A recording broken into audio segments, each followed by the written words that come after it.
Hey, good morning, everyone, or good afternoon, wherever you are. Welcome to our studios. I'm Joey Terrell. That is Joe Levine.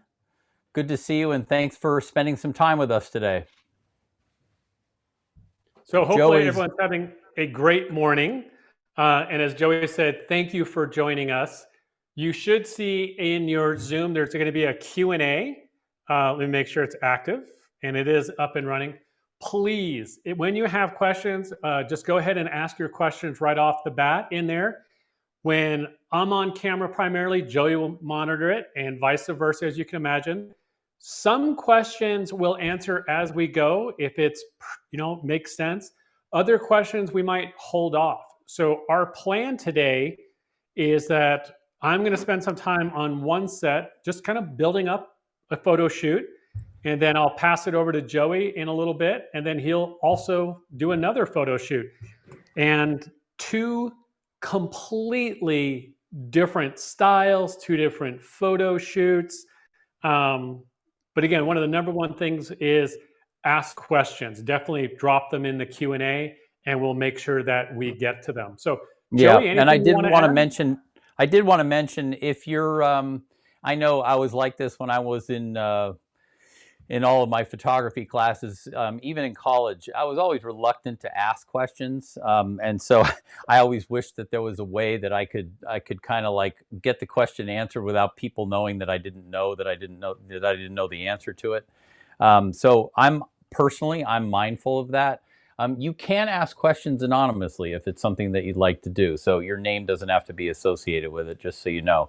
So any question that you have, we'd love to answer it. We're going to probably, each of us will take 20, 25 minutes or so to do the shoot in our studio. And then whatever time is left at the end, we'll use for questions. And if we finish early, all the better. Like Joe said, we're going to do two completely different shoots. He's got a nice set that he's set up where it's essentially like um, uh, it's layers of things, and he'll unspool it for you so that you can see. I'm doing something a little bit more macro. It's a butterfly wing, and what I've got going is just two lights and a whole bunch of reflectors, trying to maximize that. But we'll talk through both of them. To reiterate, Joe is in Colorado. I'm in Los Angeles. And so each of us are basically trying to share with you what we do in as quick a period of time as possible. So with that, I'll turn it over to Joe, and let's see what he's got going. Wonderful. Thank you, Joey. So here on my set, and what's going to happen is you're going to see me kind of build through the whole set. I'm a little dark right now because I'm going to build the set up. And I have 3 different camera angles that I'm going to share. And I know Joey has 4 different camera angles today. So with my shoots, what I like to do is build them. Now, this morning, last night, started working on a set, and it's going to be a little dark when I show this, and it'll make sense in a few minutes as I start turning lights on. But my set is built in, and Joey referred to it as something called layers, because I always like that feeling that I'm walking into a photo shoot and I kind of get into it and I can look around a tiny bit. So I do that with the way I layer things in the shot, but I also try to do that with lighting. And you're going to see that as I build the lighting up. So let's just see here. So you can't really see anything now, but also just talking about equipment. I have a Nikon Z7 II. Now my lens is a little different. I actually have an older, what they call a PC lens, perspective control, or tilt shift lens. It's 45 millimeter. And because I'm really close, as you can see, I am right here with my shot, right on top of it, that I'm roughly 1 to 2 on this. So not macro, but it's a pretty tight shot. As I build up the lighting, we're just going to see what happens. And I haven't completed this whole set, but I do have to stand on an apple box because the top light is a little bit high for me right now. And so I apologize. You're seeing my shirt. There we go. So I'm going to flip in camera. So there's a camera view. And you can see it's live. I'll move my fingers in here, or finger, kind of walk through the set. So right here in the foreground, I have a glass with a little orange peel in it. Then I have my jigger. I have some pears. I have a whiskey bottle. And with the focus, what I want to do is kind of have my focus go from the bottle to the pears and leave everything else out of focus. So my plan is my focal plane, my plane here is going to be diagonal, and I'm f 5.6. So right now I'm 5.6, ISO 400, shutter speed is 1/200, and the lights aren't even powered that high right now. Hey, But I'm going Joe, to do this as a, yes, sir. can you talk a little bit about why you've chosen that particular lens for this? Yeah, it's a look. So as I was talking about, first the tilt shift lens, perspective control.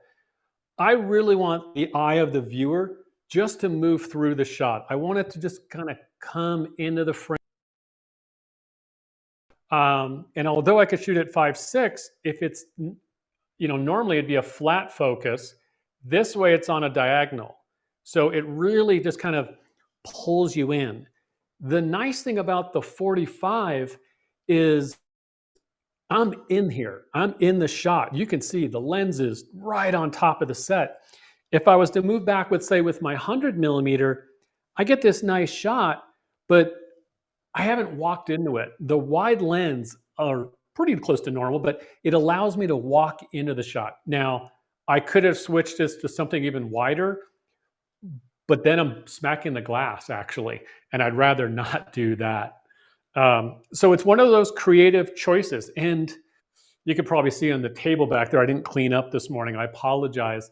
I have a handful of lenses, and that's because I tried 4 or 5 different lenses to see the look I wanted. There was no, I have to use this or I have to use that.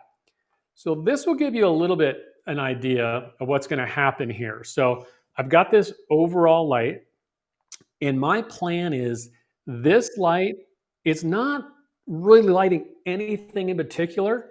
What I wanted to do is just add a little bit of a fill the shadows kind of thing, just an overall, but a couple stops underexposed.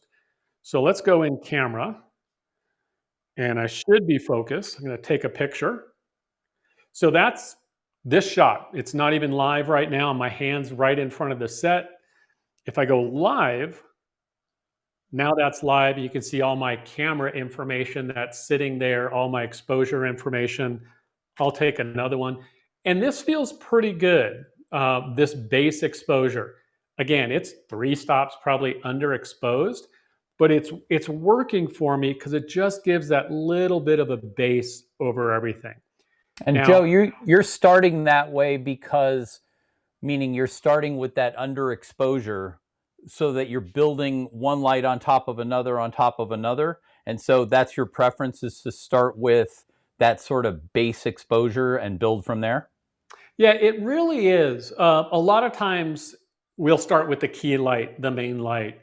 But in this scenario, this is a lot like light painting, and I need to just build it up because the one thing I don't want is to light the entire set. What I want is to kind of have what we refer to as pools of light, or light that just kind of moves you through.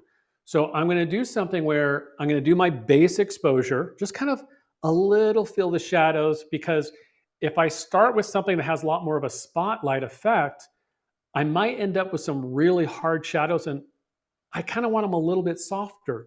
So this just kind of gives me a known starting point. I am also going to work back to front. Um, I do that quite often.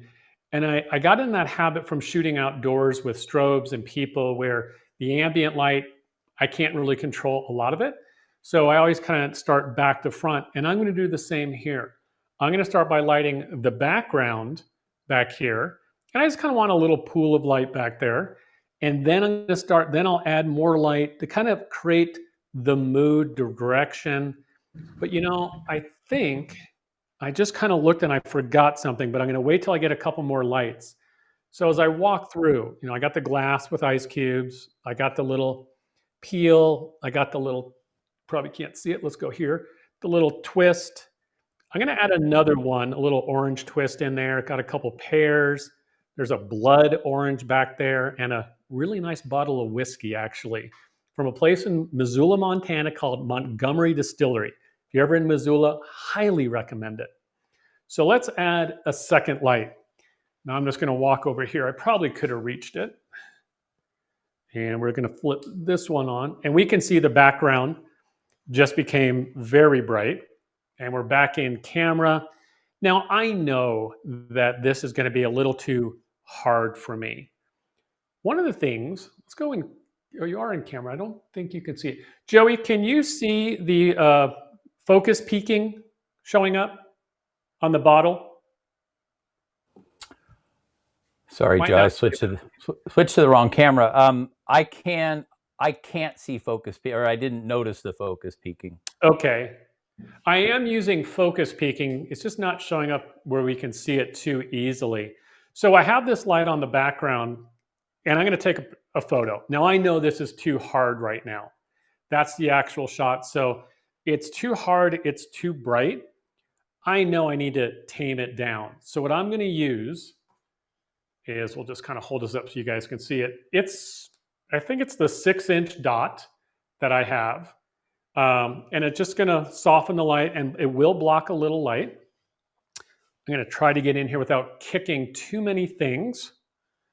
That's the problem with big feet on sets. Sometimes you end up kicking things a little bit.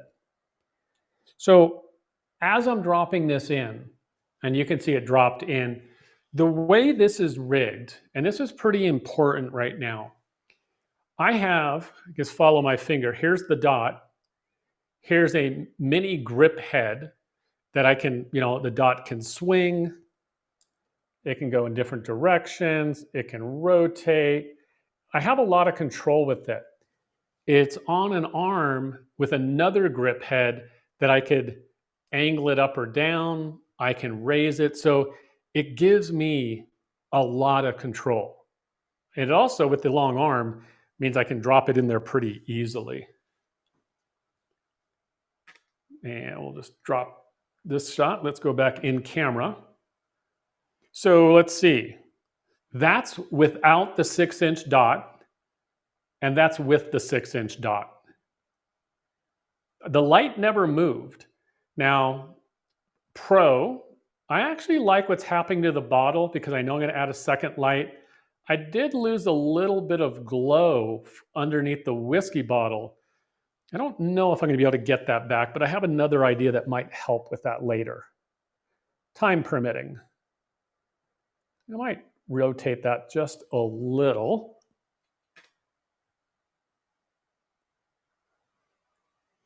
All right, that took it off the bottle, a little bit more on the glass. And I hate to say it, but I do talk to myself this way as I shoot. I actually like the little edge of the glass here. I think that's going to serve us well. Now, one of the things I can do on the set is these lights, the two on the right, are both Nan lights. They're Nan Light Forza 60. They're not very high-powered lights. However, they have a high CRI, color rendition index, but this one's only at 40%. This one's not on yet, obviously. It's probably going to be about the same. So I'm not using a lot of power with my lights. I do have an iris on here where I can just change the diameter of it. Go back somewhere there. And I also have what I call blades, where I can just kind of slide blades in and out to adjust the beam of light. Let's go ahead and add this. Well, I said second light, but this will be the third because I do have the overhead. And it's a similar setup. Hey, Joe. Yeah, Joey? As you're adjusting the blades, as you call them, on that light, and you're kind of narrowing the beam and changing where that beam is striking, what are you looking for behind that bottle? I mean, are you trying to have the beam carry to both sides of the bottle, or are you trying to get it to one side or the other? I mean, what's your strategy there? My strategy is I actually don't want it for this shot to go all the way across because I want to create a directional light and a mood. So I want to just feel like the light's coming across. I will probably add a fill card on the left-hand side to bounce a little light back in, but I want it really subtle because I like the feeling of just that mood, late in the evening. I'm not going to say early morning, late in the evening, or low lights coming across. You're sitting there, you're having a glass of whiskey, and it's just creating a mood. The other thing that's important on this set, all the lights are, except for the fill, this is just a general fill up top, they're all coming from one side. And by coming from one side, I really don't get competing shadows. Everything just moves across on it. So I'm trying to keep it, I'm going to say, fairly high contrast with a light side to dark side, but I don't want the contrast to be like bam, bam with hard edges. I want it soft. I want to create a mood, almost like an old Western movie, let's say, like you're just hanging out with that. So we have the second light that was or third light. I always want to call it the second. And it's my direction of light. Now, the difference, I said they were similar, between these two lights is the attachment on the front. The one that's hitting the background has a 19-degree attachment. The one that's now hitting the front of the set is 36. So it just kind of gives me a variety, and those clip on the front. But what I'm going to do is I have another dot. This one's 9 inches, I'm pretty sure, and it's going to have to go somewhere in here, because when we look at this, there's a lot of hard contrast. And remember, I want direction, but I don't want that hard contrast. So I'm just going to drop this in, and we can really see how the mood changes with the shot. So let's go ahead and drop this one in. And we'll go back to here. And this grip is set up the exact same way, where I have complete control. And I just knocked something over. The one thing that you want to avoid is rigging your set, indoors, outdoors, whatever you're doing, and giving up control, because you get a light close and you say, oh, I want to move it 2 inches or 2 feet, and you can't. And that's frustrating. So I like to build in as much control as possible. It is an OCD thing. I'll be the first to admit to that. You can see the light that I turned on. You can see those little blades are in there. If I move them, you can see it change on the dot. So this gives me even added control. Now, I don't have the iris turned on or plugged in on this guy, but I have a lot of control to what's happening here. And I knocked over an orange peel. That's what went flying. My elbows got in the way. So that dot's in there. I'm going to move it a little bit. I had a little bit of light going across the set. So go back in camera, take another photo.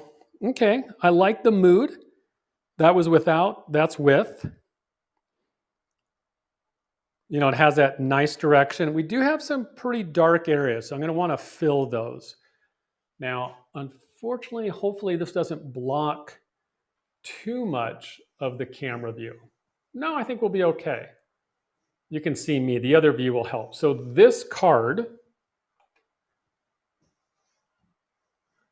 that's the shot. So let's go back live. You can see the background, the bottle, and the jigger are all getting a little light, but I think I want a little bit more on the bottle than that. So I'm going to grab a mirror. And as you can imagine, I have one sitting here. I actually have, well, I'm going to say more than one. There's probably about 10 within arm's reach. So nothing, that guy slides in. I like that, but I still want the white for the background. So that's in there. We'll take another shot. All right, let's see. Yeah, I like what's happening on the left-hand side. The bottle's now defined. And I like that. That's working for me pretty well with that in there. I still have a little bit more I need to do on that jigger. So let's go back in camera again. Now the question becomes, and you guys can see this, do I want to go here or wrap it all the way around? And so when you see this light changing camera, you're going to see this happen. So it's on the left side, and if you're following the highlight on the jigger, it's just kind of moving around. And again, this is just reflecting the white card. It's actually the white card it's seeing. So it's just balancing the set. So if it's all the way back here, what I'm not a fan of, see if I can bring a pointer in here or something. This white edge goes all the way to the side. I like to leave a little bit of a dark area on that edge. So I like it to go light to dark on something like this, maybe not on the bottle, because it gives it a little bit more of a three-dimensional feel. Now I could come too far in front and that looks a little funny splitting it in half, but maybe right in there. Don't laugh. I have the same conversation with myself. So I see a question, if you want less light of light shadow on the glass, how would you do that? If you wanted less light of a light shadow. I'm not sure I'm understanding the question fully. Maybe Joey can help out with that one because I'm not quite getting that one. I'm going to guess that the meaning there is if you wanted to diminish the brightness of there's a highlight on that glass. So I'm thinking that it might mean that if that wasn't quite as bright, how would you knock down the brightness of that highlight? Perfect. I'm not disappearing. I'm just grabbing something quickly. So don't be surprised if you don't see me for a second. I'm still here. That's a great question. I really like that one. So what I went and grabbed is you saw me use the 6-inch white. I had light going through, but with the dots, and these look like, well, someone's nylons. And these are actually just one stop or a two stop. So it's just a piece of wire. They're called dots because they're round. There's also ones that are long, have fingers. These are 6-inch. I have 9. I have 3-inch. I have long, narrow ones. This one would block one stop of light, and you probably hard to see it. Actually, let's see if I do it above the white. There's the 2-stop one. I don't have enough arms right now, and a 1-stop. What I can do, back in camera, I could actually see if I can get it in place. You can see it knocks down a little bit. I would probably go with the 3-inch one, but I could use this to knock down the amount of light. So it still lets some light come through, but it knocks down some of it. And so dots and fingers are really nice to be able to use. You can buy them individually. You can make your own out of coat hangers and nylons. I own a kit of these that I've owned for probably 20 some odd years. It's one of my pride and joys just because I use so many things on the set. You figure we already have 2 dots, 2 white cards, and a mirror, and we're not done. And if I could just add to that, the thing about dots and fingers and little flags and things like that, the difference between, and so much of what Joe and I do is about light and lighting. It's about making the light sing. And so much of it is about not only what the light is like at the source, but also what's happening to the light as it gets closer to the subject. How are you shaping it and manipulating it? And so much of it is about this kind of thing. So Cameron's question was a great one in that it's about the little nuances, about knocking down a highlight or knocking down an area of light that you say there's too much right there and I want to take a little bit of that away. And that's really all about shaping light. So I couldn't agree more. Those little shaping tools are incredibly valuable. And I'm going to fight with a orange peel just for a second. It was nice and tight a little while ago and it loosened up. So I'm going to see if I can just roll it on my finger for just a second to get it a little bit tighter. It also might be a little large, so I'm just going to tear it in half. And these kind of little details, of an orange peel or a slice or anything like that, they can make or break a shot, but they also will take hours sometimes to do. And we don't have that kind of time, so I'm just going to drop it back in. And I might end up switching it. I have a tray full of these that I actually did this morning, but looks like they've come apart a tiny bit. Might have to get a different one. I kind of like that. I just like having a little extra element in the shot. I want to see through it a little bit. That's the kind of thing Joey's probably going, Joe, you don't have to do that for an hour. But it's a disease at that point because you can't let it go. Yeah, it's completely true. I mean, I know what it takes for Joe is very much steeped in food and food styling and things like that. And so these kinds of things, having those little details just right, I mean, make or break a picture. And so I know he's prepared a bunch of these little twists to make them just right. And the thing is they unwind over time. So, oh, great question. Would chilling them in the fridge allow them to hold their shape? They do a little bit. Actually, the best thing to do, and this will sound kind of funny, is the way I create these is, I cut them first, and then I have straws. I wrap them around the straw, and then I use pins, and I pin them. And then on the set, they were sitting under a wet paper towel to keep them pretty taut, and then I would normally drop it in right before I use it. The funny part is when you create these, even after they dry out, you can actually soak them and they'll come back to life. Okay, I'm not going to spend too much time, but I can live with that one right now. So we'll go ahead and take another shot. See, I like that caught just a little bit of light in the frame because that got us a little bit more attention with it.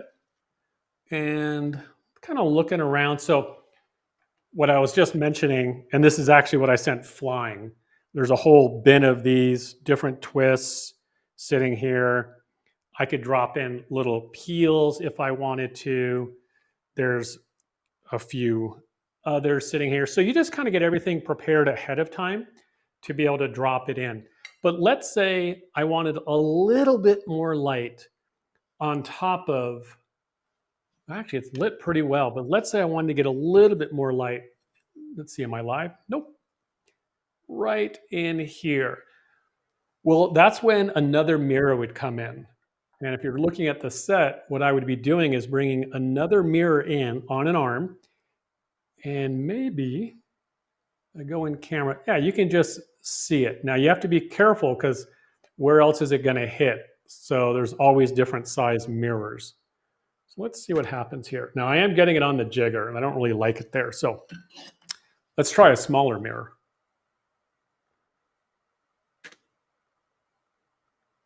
So that's a smaller mirror. It's not hitting the jigger. And the difference in mirrors, just so you guys know, is this. They're almost the same size. This one has a little piece of black tape on it to make it a little smaller. These are just mirrors that I bought, 12 by 12 inch mirrors, and cut them. They're from Lowe's or Home Depot. And I have all different size mirrors and white cards and a whole bunch of different things. So hopefully you found that interesting. And so walking through the set again, we built the set. We figured out our plane, where we wanted our focus to go across. I'm at 5.6, but the nice thing with this lens, yeah, 5.6 is shallow, but it's running this way. It's running at an angle, a diagonal. So I am keeping the front of the pears and the bottle both in focus, even though one's farther forward, which is pretty neat. We have an overall fill. We have a light in the background that is being diffused with a 6-inch dot. We have a key light, the main light running through the set, going through a 9-inch dot. And you could use diffusion material. You could use, heck, you could use a Glad plastic bag if you wanted to, or almost any type of diffusion material. 2 white cards and another mirror. And, we might bring a second mirror in if we wanted to. So that is the set. So that is my shot. So if I don't see any other questions, whoop. Oh, if I wanted to light the bottom of the bottle. So I have a couple options with that. It did light up a little bit when I changed the light on the background. So if I ran it across, one of the things that I'll sometimes do is take a little bit of diffusion material. Just, oh, I can probably grab a tiny little piece, or here's the big piece. Piece of diffusion material like this, and I would tape just a tiny little piece of it on the bottom of the bottle, and any light that hits that bottom of the bottle, it'll just very little bit of light, and I might be able to do it from a mirror. If I hit any light hitting this diffusion, the light hits it and scatters, and it gives a really nice glow coming through. I don't think I can just hold it in there and see it right. Well, yep, you can. There you go. I would have to rig it and get it in place, but you can see, and I'm not being very careful here, any light that hits that diffuses, and you can see it go right across the bottom of the bottle. And it's a really nice look.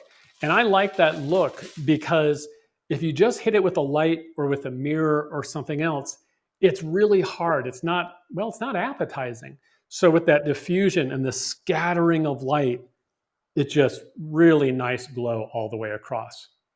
And I think with that, I'm going to pass it over to Joey. Thank you, Joe. That was great. I learned a bunch of stuff. I don't work in the same realm that Joe does, meaning the same kind of subject matter. So it's amazing. I watch these things and I'm always like glued to it with great interest. So what I'm going to do is just a little bit different than what Joe did. And let me switch to. There we go. What I'm going to let me orient you to the set. So the first thing that I want to take you to is what's in camera, and this is our subject today. So what it is it's just a portion of a butterfly wing, and this is essentially the finished image. This is what I'm going to strive to build for you, but I wanted to show you how it's going to end up, or how it could end up.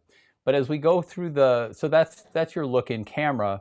If we go overhead, you can kind of see the lights that are involved in this and all the stands and whatnot. But I think it's probably this view that will give you probably the best orientation of what we're looking at. So you're just missing the bottom of the camera lens, which is, well, you got a little part of it. That's the shade right there. This is the column right here that, whoops, let me bring that back.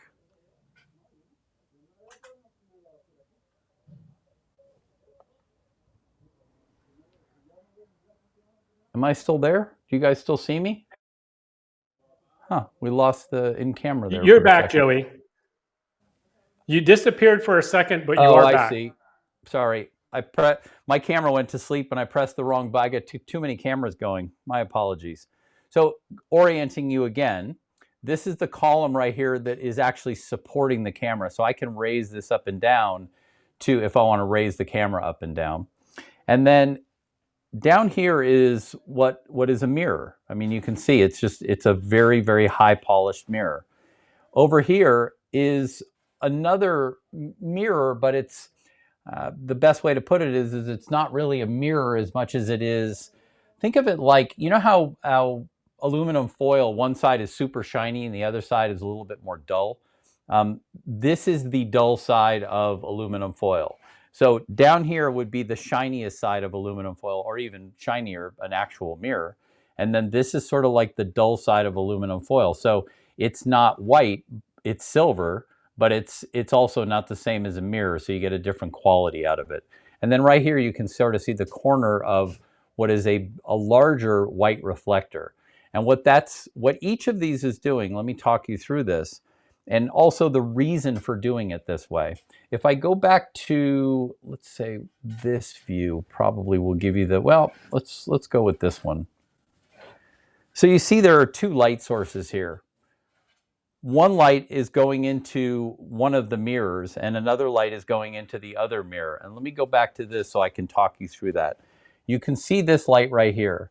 This light is coming directly across and it's striking this as I described it earlier, like the soft silver quality. What that's doing, and I'm going to turn off that light so you can see in camera, make a little adjustment. That mirror that I was just pointing to reorient you, this one right here, is raking. You can see on the butterfly, it's just raking across the top of the wing. Now, what do I mean by raking?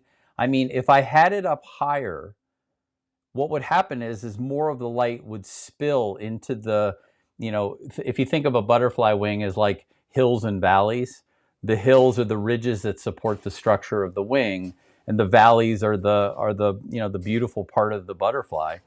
If you have the light really high, it's going to fill in those valleys. And so if we go back in camera, you can see that the light is and that's just my finger doing that, is the light is raking across the top of it. It's getting into the valley to some degree, but you can very much tell that there's a direction to this light. It's coming from very, very low. And if I block the mirror entirely, you can see what that light is doing. Now, if I turned off all the lights in the studio, you wouldn't see anything at all, meaning all you'd see are the ridges being illuminated. But because, in fact, let me do that just so that you can see it. I'll turn all the lights in the studio off, or at least most of them, and that'll give you a better idea of what that one light is doing. So you can see, I mean, it's almost dark, but as I move my hand away from the mirror, you can see it's a very directional light. Now that's interesting. It brings out the texture, at least for me, it brings out the texture in the butterfly wing, but it's kind of not there yet. And so coming back to this view, you can see the only thing that's happening is this mirror right here is being struck by that light right there. Does that make sense so far? So the next part is this one up here, which is essentially just like a white reflector. And by adding the second light, which is this one, you see it come on, that's shining into this mirror. And you can see up at the top, as I rotate this just a little bit, it's bouncing into that white reflector. And you say, well, why would you do it that way? Why wouldn't you just put the light down here? Well, the problem with that is I can't get the light down here. There's no way, that light is too big for it to sit here. So by bouncing it, I have the ability now, I can change this angle if I want to. I can rotate it. And it gives me the ability to put the light exactly where I want it while leaving the bounce card in place and just putting fill light. Now, if we go back in camera, that's a very different kind of a ratio. So let me turn that light off again so you can see what it did. It just basically filled in the valleys. And I can brighten it or dim it, like that's full intensity. Obviously, that's too much. In fact, let me knock this down a bit. And as I just dim the ratio down, bring down that white reflector card, we keep the directional feeling of the light while at the same time being able to see all the beautiful colors. See the difference? And so for me, the last part of this, coming back to this view, which, sorry, went to sleep. There we go. Is I have a black background down here, which when you look through the camera, you can see is obviously rendering black. But what I want to do is I want to just add a little highlight kind of in the area that's underneath the wing, which is down here somewhere. And what I'm going to do is use another mirror. Now let me show you what these look like. If you come back to here, here's one. I'll try and show you that this is not a perfect mirror, but it's a good reflector. What you're seeing is my TV monitor in front of me. That's what those colors are. And then here is that's essentially dull white. And what I'm doing is I'm catching the light. And if you look down on the black background here, when I catch some of the light and I find it, sometimes it's hard to find where it's going. There, you can see I'm just reflecting light wherever I want it just by moving this mirror around. And so I've already got one set up over here. And what I'm going to do is just slide it in. And if you watch down here on the base, now all I have to do is find it. Joey, are the mirrors just diffusing the light? Do they subtract light? Do they change the intensity? They do all those things. One of the great things about this, and I'll go in camera so that you can see. So now this light has been introduced, and you can see by moving it around, I can just put like a little, like there's nothing, and I can add just a little value. And if I feel like it's encroaching on the wing, I can push it back away from me. And you can play with this endlessly to make it just the way that you want. But the point that I really want to make is that this reflector here, which is creating this light right here, is just getting a little piece of this light right here. This is the light that's hitting this mirror. So with one light, I'm actually creating two different light sources. This is the light source raking across the top of the butterfly, but it's also the same light source that's giving me this down here. And to Joe's earlier point, I could now take flags and scrims and things like that and reshape this into what I want it to be. I'm actually comfortable with it kind of the way that it is, because all I really wanted was I wanted that corner. I'm trying to get it just perfect, and I know I'll never do it. There, that's a little better. I just want a little value. I wanted the bottom, the bottom of our frame right now to stay black, but I didn't want the whole thing to be black. I wanted a little bit of value. And so just by manipulating the shape, to Joe's question, by manipulating the shape of the mirror and the angle of the light, you can change the intensity. And by changing, let me come back to me, by changing between, say, this kind of a mirrored surface and this kind of a white, you're going to get a different quality of light without even moving the light source at all. And so some people will say, like, well, why would you, if you've got, say, an unlimited amount of lights, why would you use reflectors?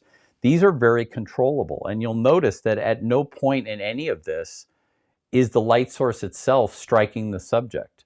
Everything that's striking the subject is reflected light. And so you end up with an awful lot of control.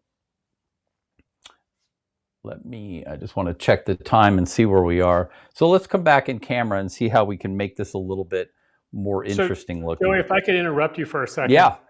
I have another question about the mirrors. So you had the smaller ones that are, really shiny mirror, a little bit diffused, but there's all different sizes. So yeah. Why are you using a certain size compared to a small one compared to a large one?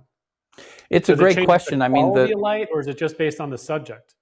It's the quality of light for sure, because the size of the source relative to the subject really is what determines the quality of the light. The bigger the source that you have, the softer it's going to be. So you'll notice, like this one right here, which is mirror-like, this is only about 3 inches in size. The one that's up here that's giving me the soft, sort of like, I always refer to it as light coming from everywhere but nowhere in particular, is closer to 8 inches.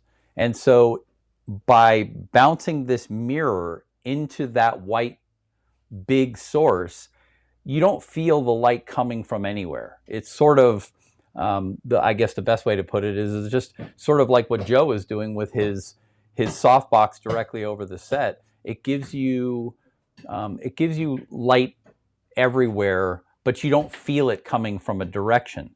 Contrast that with, say, this, which I'm going to be bold and just, let me show you what I'm doing. I'm just, this is a better angle, I think. Whoops. I'm just rotating this, and you can see this stand right here is supporting a grip head, which is supporting that reflector, which is right here. And you can see it, that as I rotate it, you can see that beam of light moving. Now the butterfly is sitting right here. As I rotate it, you can see how that beam of light is completely changing, right? And you can also see what a hot spot it is, like where it is on my shirt. If I take one off, and I swap it with this white one, same size. What's interesting as you're doing that, our sets are completely different, but some of the same principles that we're both doing are identical. I wasn't even thinking earlier that my softbox is light everywhere but nowhere, coming from nowhere, just like your top mirror or your top card is or mirror. It's just kind of adding this overall fill, and then we're both adding direction of light. You're lighting a butterfly, and I got a whiskey bottle, a glass, some pears. There's an orange in the back, a jigger. Some of the same principles apply whether you're lighting a person, a butterfly, a studio set. It all kind of all comes back together. It's totally true. The one thing I want to point out here is you'll notice this was, here's a mirror, an actual mirror, and if you notice behind me or on my face or down here on my shirt, you can see if I can do this in such a way where you can see, there's no way for here, I'll come from underneath. Maybe you can see it this way. If I can get the butterfly right there, you can see how directional that light is. Now that is just the white one. It's still directional, but you can see it's lighting my hand, but it's spreading everywhere. But the size of the source is the same. They're both about 2 3/4 inches. If we go back in camera and we look, let me open up the camera a little so that you can see what that quality of light looks like. The directional feeling of it that we had a minute ago, to me, is kind of gone. It doesn't feel, you don't feel that directional source. If I drop the mirror right in front of it, it's going to be very bright. You can see how that changes.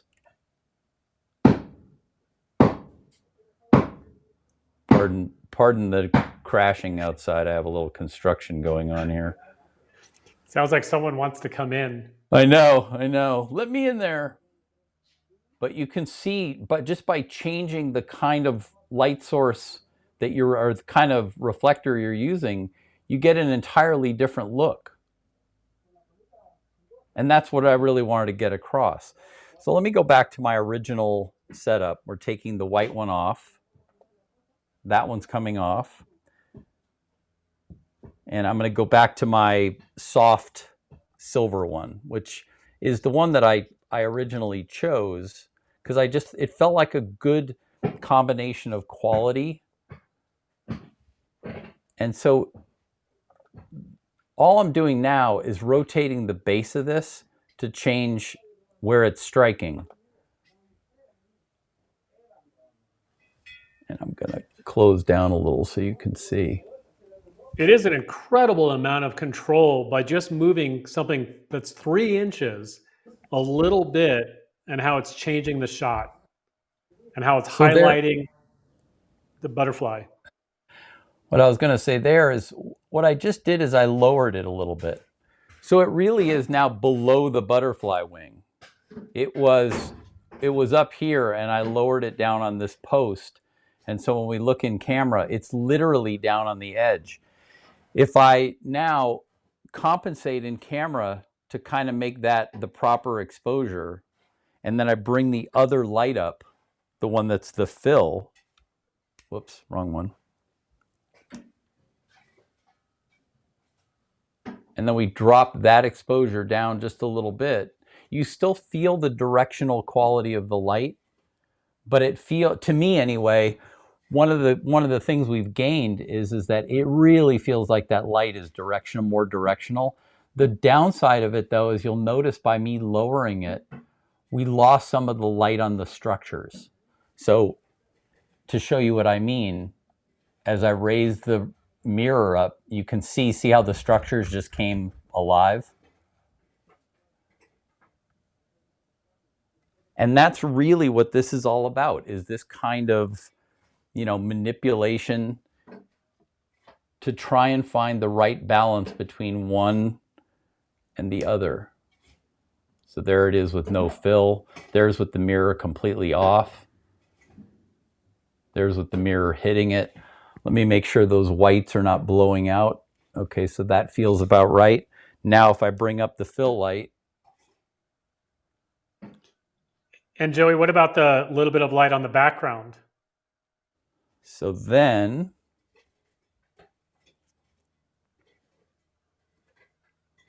going back to this camera, sorry. I'm just got a hold of this. You can see the mirror. Well, it's a mirror just like this one sitting right here. And you can see it's hard to, there you go. So I'm just moving that with my hand, but there's another one that's attached here. And by just grazing this light right here, it's just catching this light. In fact, you can see as I put my hand in front of it, I block it on the thing on the bottom, on the background. But just by moving this around, if we go back in camera, you can see just the slightest move.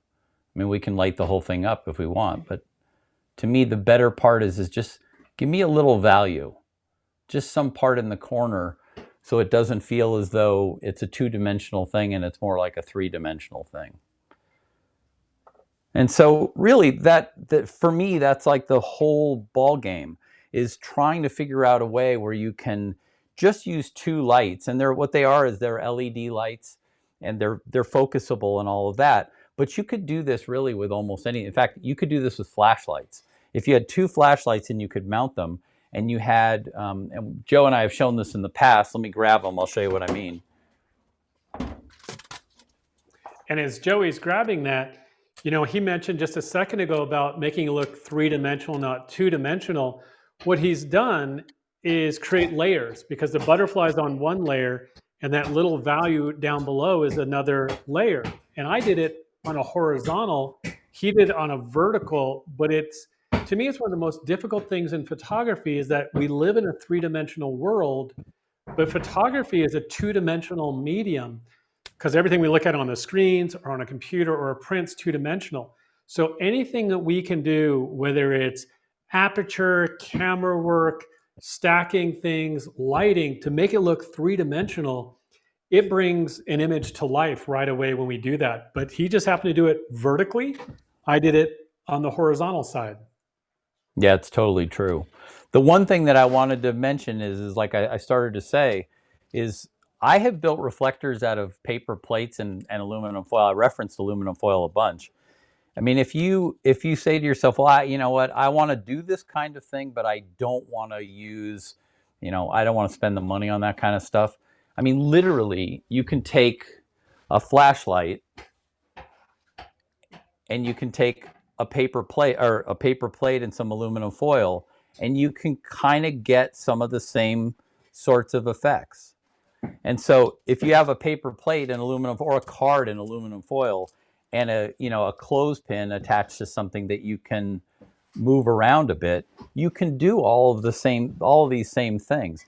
Obviously, when you have the proper tools, it makes it much easier. You have a lot more control. I have dimmers and things like that. But I always, my feeling is always what's most important is the picture and making a great picture.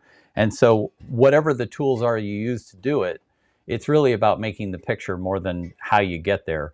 If you have the wherewithal to have all this junk, great. But if you don't say to yourself, well, I can't do that because I don't have all that stuff. Like I say, a good high-powered flashlight and some aluminum foil, and you can do very much, and some mirrors too.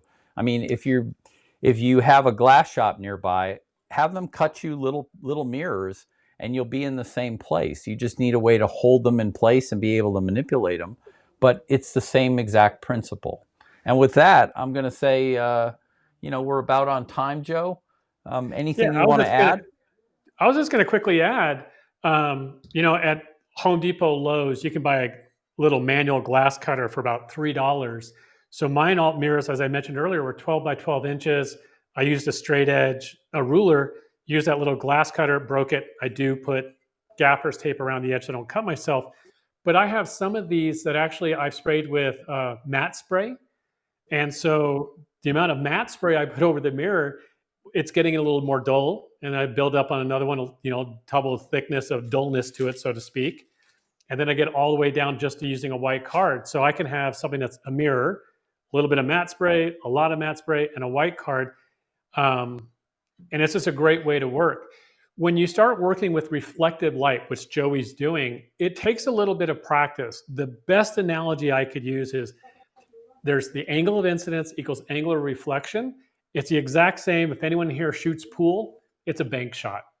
So the way something comes off the bank, that's how light works also. And so you can really control light. Then, in pool, if you just do a straight shot, it's limiting. If you do a bank shot, it opens up a lot more options to you. And reflecting light does the exact same thing. So that's all I had to add. I don't see any more questions coming in. So with that, we just want to say thank you for joining us. We both hope you learned something you can take away. If you have any questions, please reach out, email us, let us know. Check out the website for a handful of new workshops we just added about a week ago, and in a few days, we're going to be adding a few more. So again, thank you. Joey, any last comments? I just want to thank everyone for spending time. I know everyone has things to do. And also, I'll throw this out. It's kind of wasn't something I was planning on saying, but we plan on doing these periodically every few weeks. If there's something in particular that you have in mind that you'd love to see us take a stab at, that you've always wondered, how do they do that?